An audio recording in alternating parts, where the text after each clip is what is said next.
let's talk about the biggest gripe I had with the Giants here in this whole episode. And maybe it's just me. Let's find out. I won't speak for Rob. We'll see if Rob agrees. But were we drafting for needs? Is it just me, or like they put on the board? When Shane had that spot where I don't know what you call that whiteboard where he had the doors to it you can open up. They had little whiteboards on the other side of it too. Like they drafted the needs they had said in this draft they had. The old school Giant way was not to do that. The old school Giant way was we're going to draft the BPA. We're going to draft the best player available on my board. And we're going to let the chips fall where they may. We didn't do that, guys.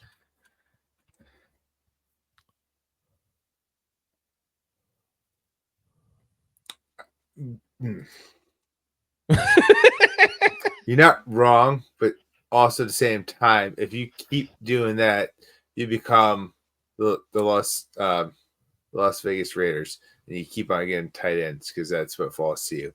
Listen, you got that option, go for it. It worked for the Patriots. It's not working for them right now. Well, they lost them still. One of them committed suicide in jail, and one of them's retired now. It's been a few years. Like, I was just going about picking the best player available, and it's Mac Jones, and now it's Drake May. No, that was not. You're talking. You mentioned tight ends. You mentioned tight ends. Well, I just said it because I said we could be like the Vegas Raiders. Yeah. Listen, who have gotten tight ends twice in the past year. Like, I hear what you're saying, but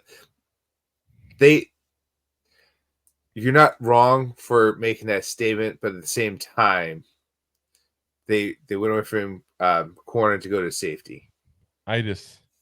So like they looked at the positions of need and the area of need, and was that the catalyst of what they drafted or where they drafted?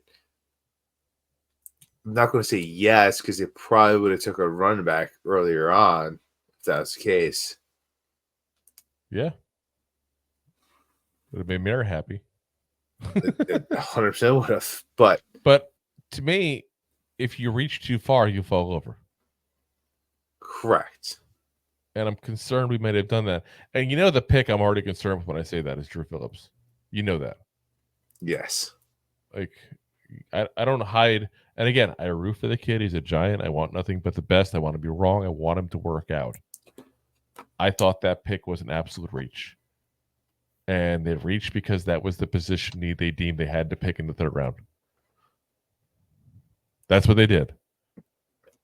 They didn't say, we took this guy because this is the top guy on our board. They said, we took this guy because he's the last corner we were excited about.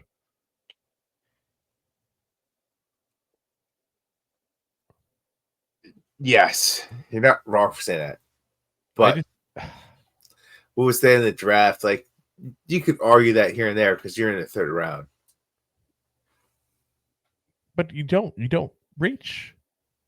You don't reach. I mean, they took Malik Neighbors, and it seemed like legit he was their top non-quarterback on the board. I was perfectly fine with that. I'm not calling that a reach in any way, shape, or form because it's not. Anybody who said otherwise is ridiculous. I'm okay with Tyler Nubin because I feel like that was the best safety in the draft. But I do also question if he was their best player available. Or if they just said, we need a safety and we need a corner. Up here's the best safety in the draft still available. I think that's all right. So but I'm saying they definitely seemed in the second round to go pivot real quick from corner to safety. They did because they definitely want a corner. But you just gave up the fourth best safety in the league last year. You have the opportunity to draft the number one, even though they wanted a corner, and there was a little bit of a run in the corners. So they went safety who could do a lot of it, which could be the playmaker. And I bought into like how they said like it makes sense that thought process. And I like Nubin. I'm not knocking the Nubin pick in that regard. Yeah, I'm not saying listen, you are, but like the way it went. I'm just making sure other people know that. But I feel like the way it went makes me question if he was their top player or just their top safety. It's definitely their top safety. Oh, yeah. And I think it was the top player the way they made it sound, because if they really want their top position, they would have went corner at that position because they would have got away from Drew. Yeah, I don't know. I feel like I feel like they didn't reach to take the corner instead of the safety. But I think they were dead set in taking secondary. They were. And that's an issue for me. It's obvious because look at the third round. Let the board come to you and take the best player available. Because I would have rather, let's say, Drew Phillips for a moment here. I would have rather you go and get a veteran for a year like a Fabian Moreau kind of guy and get him back in the fold than reach for a corner. I would have rather you go ahead and sign, what's his name that the Broncos let go? Justin Simmons, is that his name, right? With the, we talked about him on the show before. I would rather go get sign him for a year than go reach for Tyler Newman. And that's only if they had somebody higher on their board, is what I'm saying. And again, we don't know that part of it. It just seems like they were hell bent on taking one. And then I said later on, they take a running back when running back was also on their board of things that they said they had to get.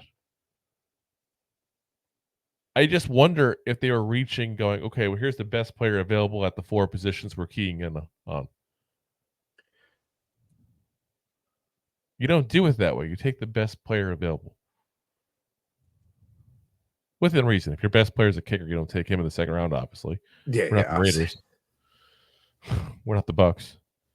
I'm just saying, that's I wonder that. And I haven't been a big fan of Joe Sheen's prior drafts.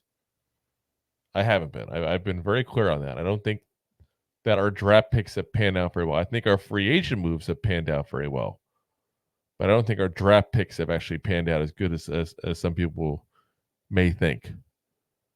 You got plenty of people out there like Josh Rizzuto, Marcus McKeithen from a couple of years ago, Darian Beavers, that so far haven't panned out, whether injuries, abilities, whatever the case may be. They just haven't. And I don't want to judge too quickly on these draft classes because it's only his third year. But from what I'm seeing early results in the first 2 classes, I just question some of his drafting. I think it's fair to. Yeah. So. If you like that clip, then you will love the full episodes too. Find us on your favorite podcast app and look for us on all your favorite social media platforms. Thanks so much. Please, I'm begging you. Please subscribe.